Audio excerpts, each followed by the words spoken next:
Ergens op die pad tussen Paternoster en Vredenburg staan hierdie verweerde windpomp met hierdie betekenisvolle byskrif: M-O-E-R toegepomp. En dan met 'n foto van die persoon wat die windpomp opgerig het. En miskien is dit hoe jy vandag voel. Jy is moeg gepomp. Jy is moeg vir die lewe. Jy is moeg om te probeer goed doen. Jy voel, jy is nie eers meer lus vir God nie, of vir die kerk nie, om 'n mooi paadjie te probeer loop in 'n bose wêreld nie. Sulke tye kom op 'n mens se lewe. Christus het vir sy disippels gesê voor sy kruisiging: in die wêreld sal julle verdrukking hê, maar hou goeie moed, julle die wêreld oorwin.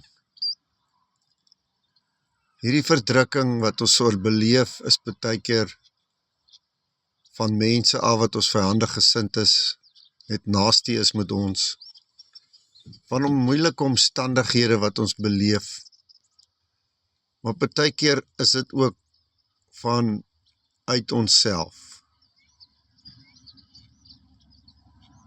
Ons innerlike reserves lê laag. En Jesus sê, hou goeie moed. Moenie laat hierdie jou onderkry nie. Ek het die wêreld oorwin. Ek het dit alles vir jou gedoen. Ek het dit vir jou moontlik gemaak om te oorwin. En dan sê hy ook in Matteus 11:28, kom na my toe, almal wat vermoeid en belas is. Almal wat moeg gepomp is. En ek sal julle rus gee. Kyk na daai verweerde windpomp. Vertolk dit jou lewe. Kyk om jou rond. Naby die windpomp is 'n pragtige waterdam.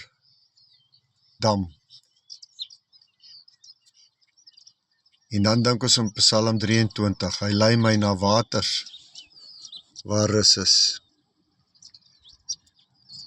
Hy is jou goeie herder.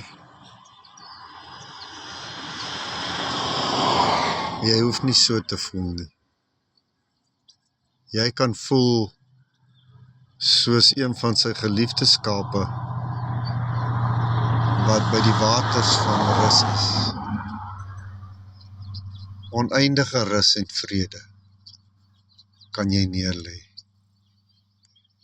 Kom terug na hom toe en lê jou moe bors of jou moe hoof aan sy vertroostende bors. Groete vanuit die Weskus Woordgemeente Jakobsbaai. Kontak my enige tyd by 072-137-3535 as jy wil gesels. Tot ons weer ontmoet.